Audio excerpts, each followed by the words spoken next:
here. I just wanted to turn on the camera really quick and kind of just show you around the 2 fish rooms and maybe even go in the backyard and show you the pond. I have a lot going on right now. I have my main goldfish tanks between these 2 rooms. I have my planted tanks and my saltwater tank. I've got 3 fry tanks going. I've got 2 quarantine tanks going. I kind of just wanted to show you the goings on of a day in the life, in my life right now. So it's pretty chaotic every day, but I feel like I'm juggling it fairly well. So I just kind of wanted to walk you through the 2 fish rooms and then outside to the pond, and just kind of show you what I have set up right now. So if you're interested in saying hello to everyone, then stay tuned, and thanks for watching. Welcome to the fish room. So this is my 65-gallon fry tank. I have it filled about 6 inches right now, and I think I have about 30 ranchu fry in here right now. So they are 8 weeks old.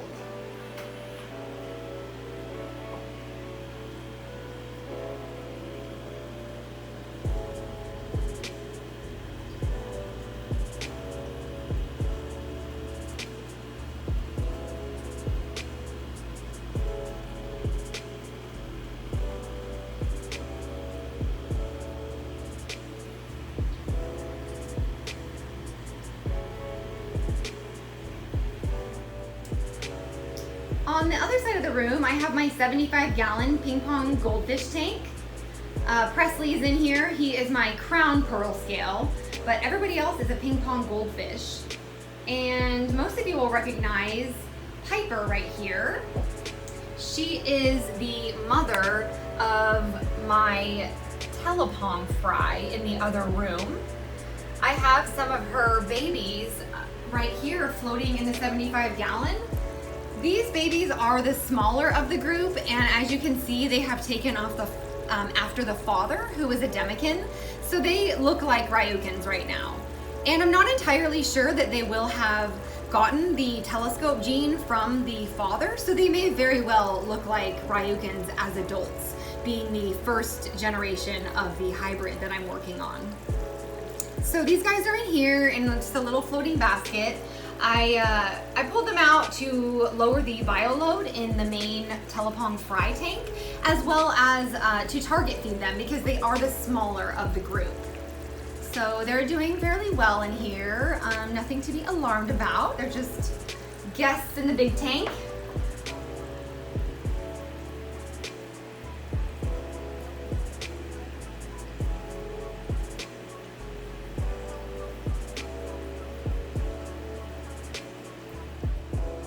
So next I will take us into the other fish room, the adjoining fish room. I have my 2 planted tanks. I am not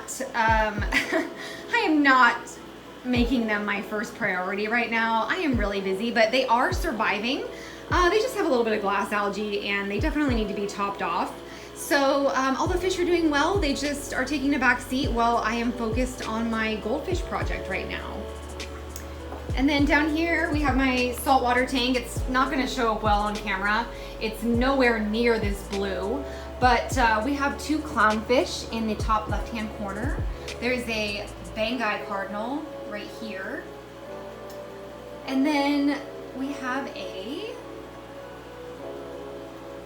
bicolor dotty back. See if we can get him in there.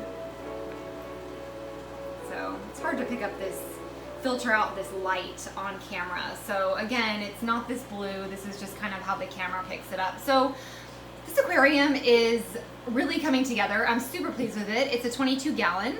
So anyway, that's doing really well. It's actually the least of my worries. There's also a candy cane shrimp in here. He's under the rock in the cave over there. He's not going to come out though.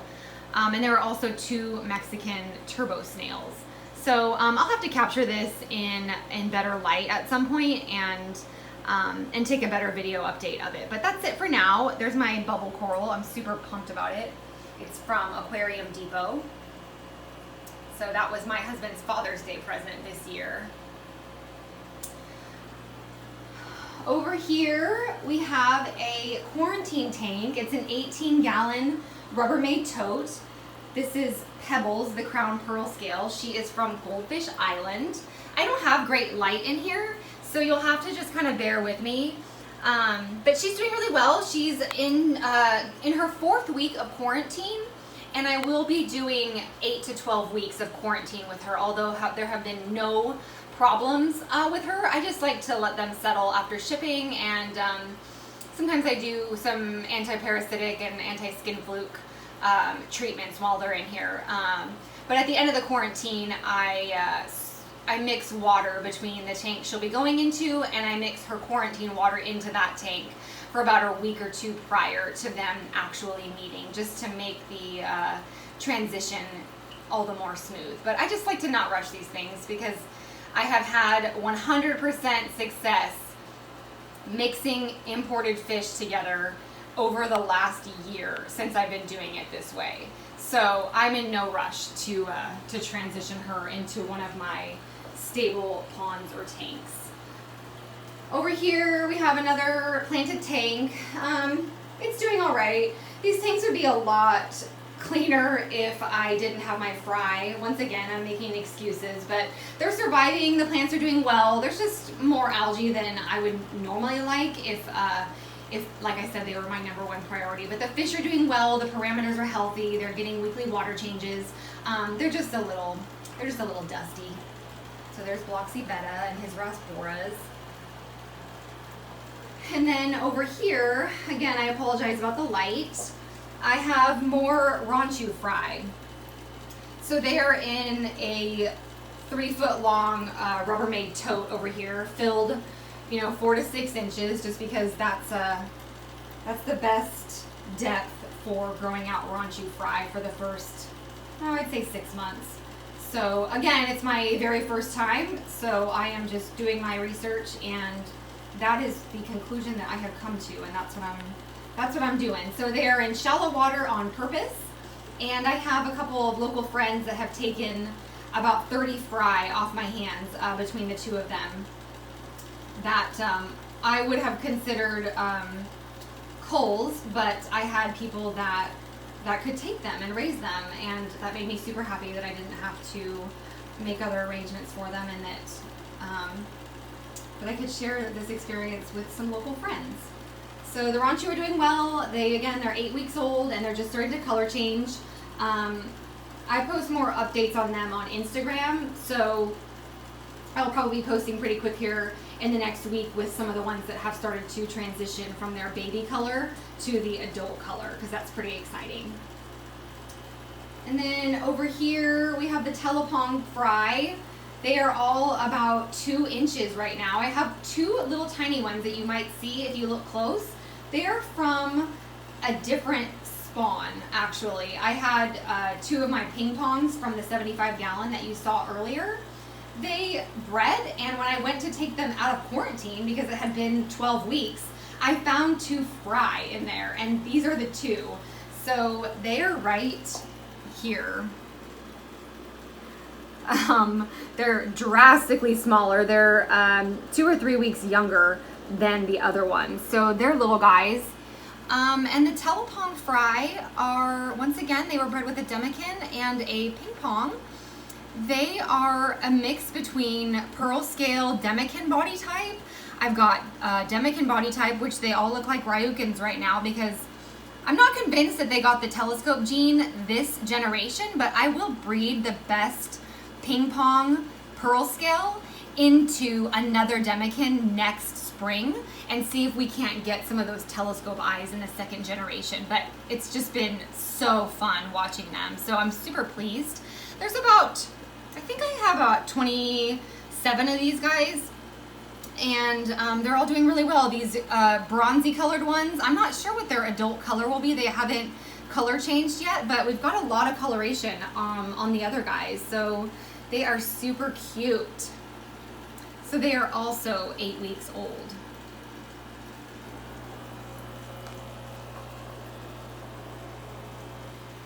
And then up here, I have a Demican that was another Father's Day gift that I picked up with my husband and son about a week ago. We went out of town to San Jose, which is about 2.5 hours away, and we went to Genki Koi, and we found this Demikin. So she is in my 22-gallon long, and she is in quarantine for the next 3 months or so.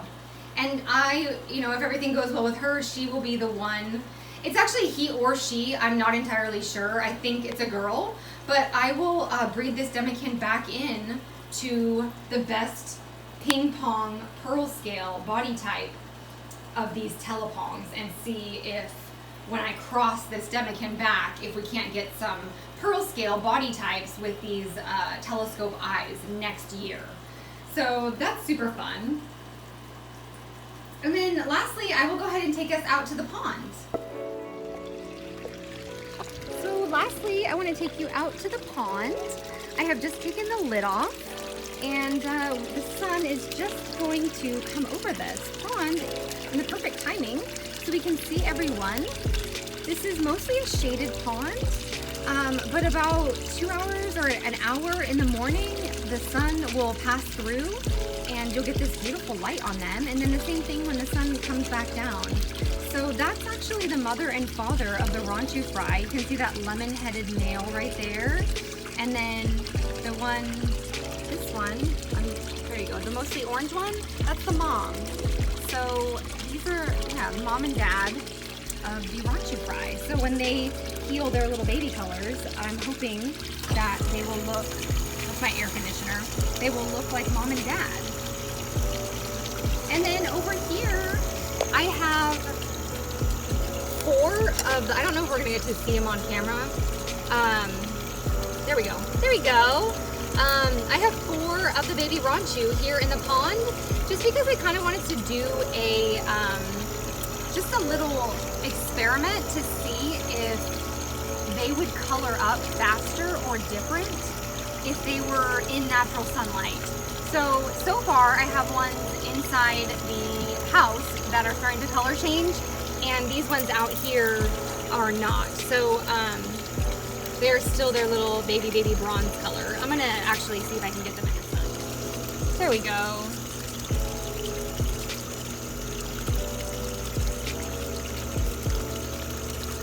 So yeah, these are 8 weeks old. They're just 4 other ones that I have here in this basket. I come out and I feed them at the same time that I feed everyone else. There we go. So they're doing really well. You can see that white patchiness on their heads, and that is wen growth. So that's pretty cool. You can see it a lot better out here, but everybody in the house has it too. So anyway, latch them back in their corner. I have them, they're on there's a little eye head screw over here under the pond that I attach this to so that they stay half in the shade at all times, so that they are not just ever in direct sunlight with no way to get out. So I will go ahead and latch them back in just a minute here, but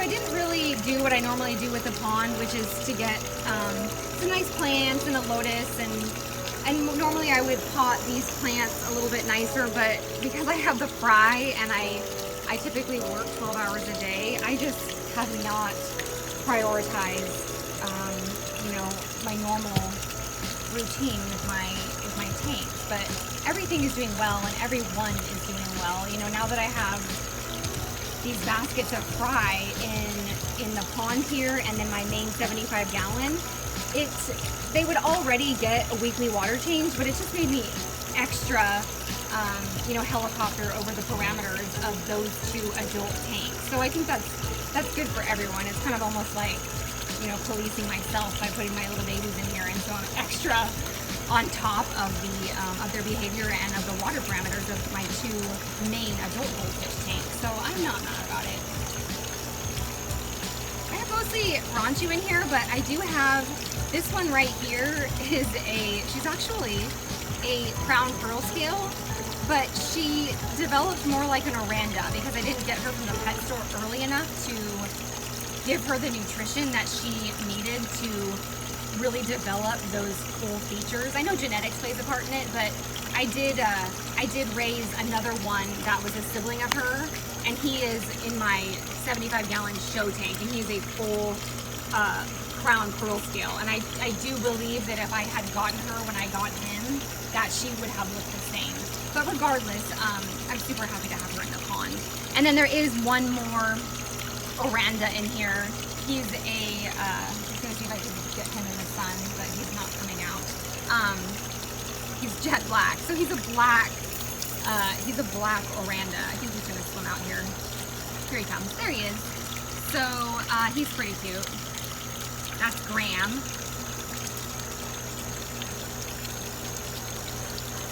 So anyway, I think that about sums up the tour. I hope you've enjoyed it, and I welcome you to a day in my life. These fry tanks, I water change every 12 hours. So that's 3 90% water changes, usually somewhere around 5 or 6 o'clock in the morning, and then I'm about to do the other one right now. So I will go ahead and get off here, and I thank you again for watching, and I plan to make another video next week because I'm going to do a video on what I feed everyone. So I'll see you again very soon. Thanks.